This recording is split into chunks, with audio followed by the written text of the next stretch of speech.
victoire absolument obligatoire. Salut à tous, aujourd'hui on se retrouve pour faire l'avant-match de cette rencontre demain entre Arsenal et le Paris Saint-Germain, match qui va se jouer demain à l'Emirates Stadium pour cette deuxième journée de Ligue des Champions sur la phase de Ligue. Après avoir fait 0-0 contre l'Atalanta à l'extérieur, ça serait vraiment le temps qu'on puisse mettre une victoire face à cette équipe du PSG et qu'on puisse vraiment commencer à remonter dans cette course pour être qualifié dans le top 8. Mais avant de parler de ce match, n'hésitez pas à vous abonner, liker, commenter, ça va faire toujours un très grand plaisir de vous avoir dans mes vidéos. Parce que là pour l'instant, on est jusqu'à maintenant placé derrière le Paris Saint-Germain. Le Paris Saint-Germain sont actuellement à la 15e place après leur victoire de 3 buts à 0.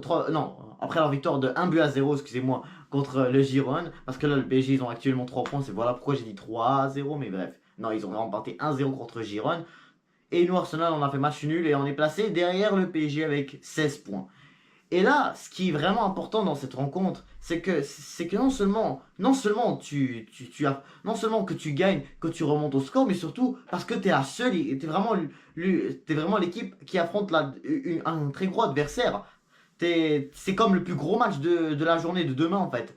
Oui, il y a ce Bayer Leverkusen contre l'AC Milan, mais sinon là c'est nous qui a le match le plus énorme et que vraiment si tu remportes ce match-là, que tu aies le même nombre de points que le PSG, que tu puisses même remonter plus haut. Même, qu'est-ce que je raconte?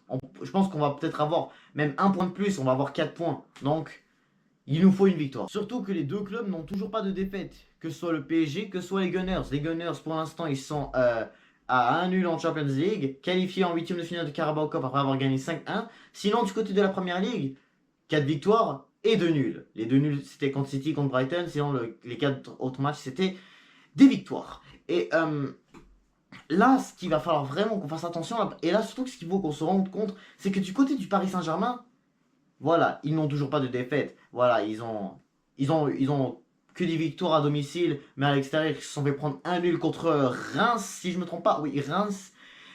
Mais sinon, ce qu'il faut se rendre compte de cette équipe du PSG, c'est que voilà, ils ont peut-être Vitinha qui ne jouera pas demain.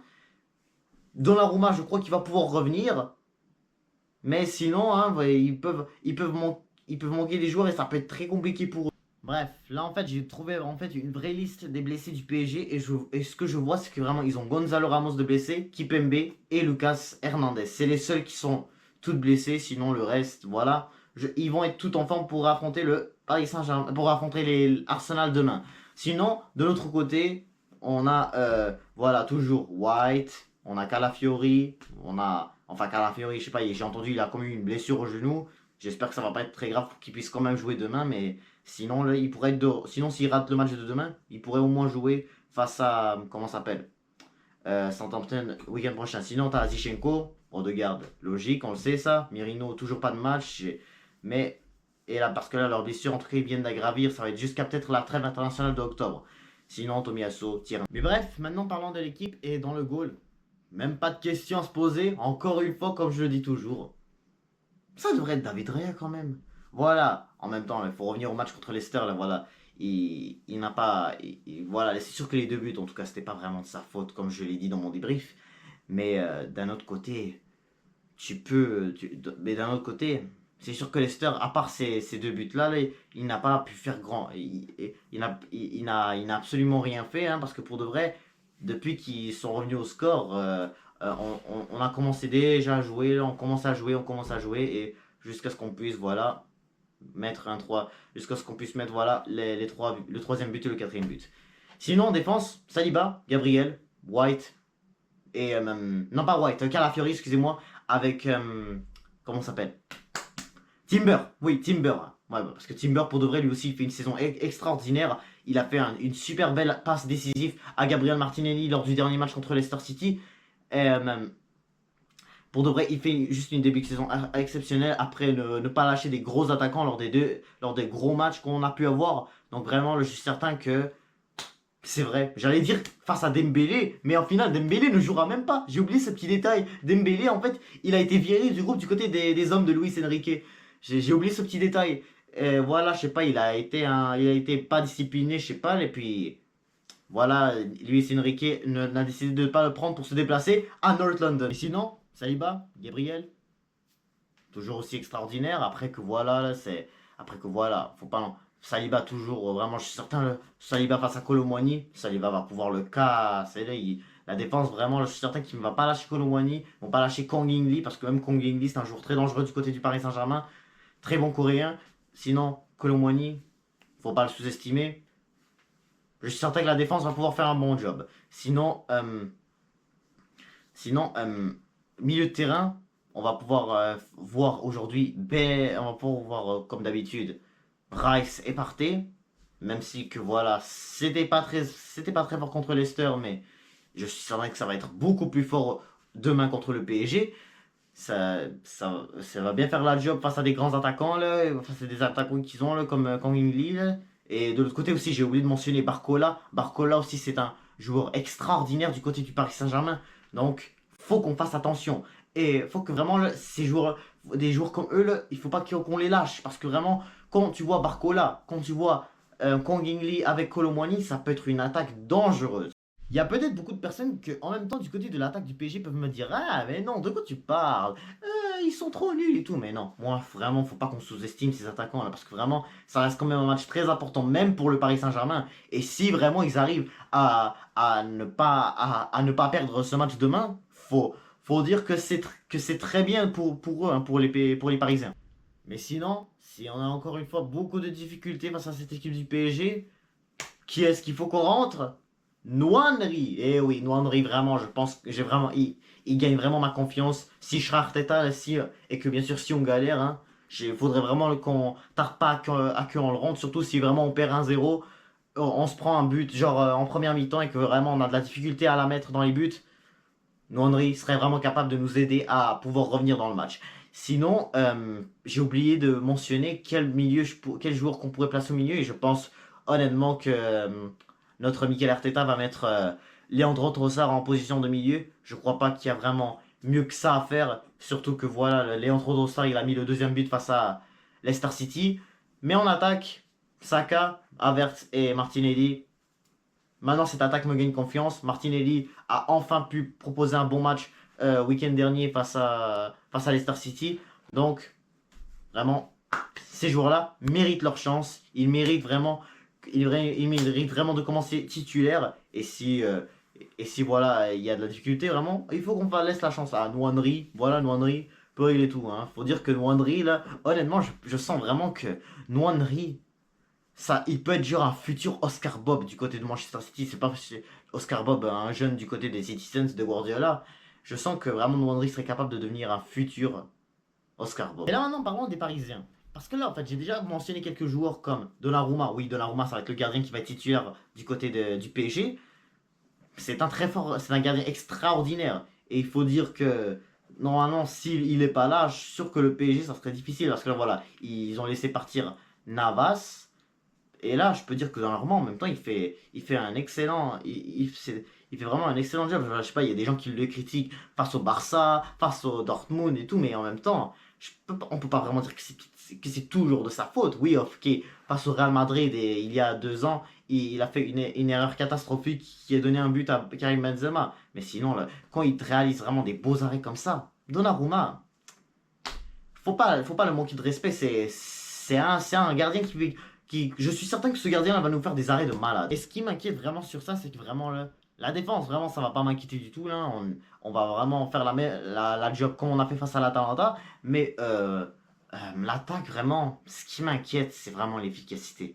Il faut qu'on marque quand il le faut. Là, des fois, là, quand juste on n'arrive pas à marquer, on n'arrive pas. C'est ça qui va permettre de pouvoir peut-être que le PSG ait la chance de marquer un but de la victoire et que vraiment on perd notre match à domicile. Sinon, dans leur défense, ils vont voir Marquinhos avec, comment ça s'appelle, Skriniar ou Pacho. Non, Pacho, c'était vrai, c'était Pacho son nom.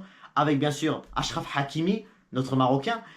Et de l'autre côté, il y a, comment ça s'appelle, l'autre défenseur gauche, Nuno Mendes. Oui, Nuno Mendes, je pense que ça va être lui qui va jouer de leur côté en latéral gauche.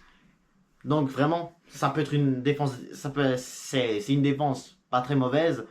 Et je suis certain qu'ils vont vraiment essayer de faire une grosse défense pour qu'on puisse pas leur mettre un gros score et qu'on puisse remporter ce match. Parce que là, quand je suis revenu à gros score, c'est que là, il faut se rappeler d'une chose. C'est que là, il y a un an d'ici, là, lorsque le PSG s'est déplacé en Angleterre, c'était pour affronter Newcastle United à St James Park. Et qu'est-ce qui s'est arrivé? Une grosse raclée du Paris Saint-Germain. Newcastle les ont vraiment mangés à St James Park vraiment pour vraiment gagner les 4 points.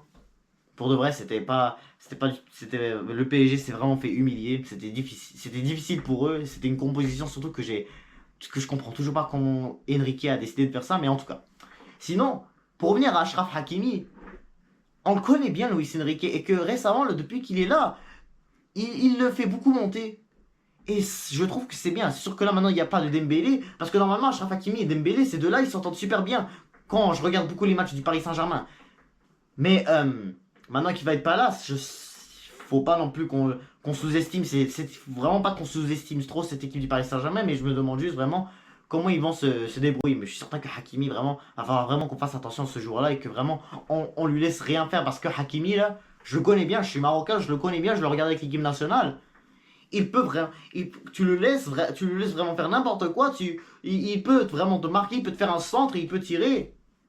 Et il va falloir vraiment faire attention aux fautes qu'on fait parce que vraiment il peut nous mettre un coup franc de malade. Quand je regarde juste les coups francs qu'il nous a fait avec le Maroc, qu'il a fait avec le PSG là, c'est un bon tireur de coup franc là. Et il faut vraiment juste pas qu'on lui donne aucune chance. Faut pas qu'on le lâche. Je dis pas juste ça parce que je suis marocain, mais parce que vraiment Hakimi fait parmi vraiment des meilleurs joueurs du PSG. Faut vraiment dire que c'est vraiment. Oui, je sais, je crois qu'il a maintenant un but cette saison en Ligue 1, mais Hakimi, c'est pas un joueur à sous-estimer.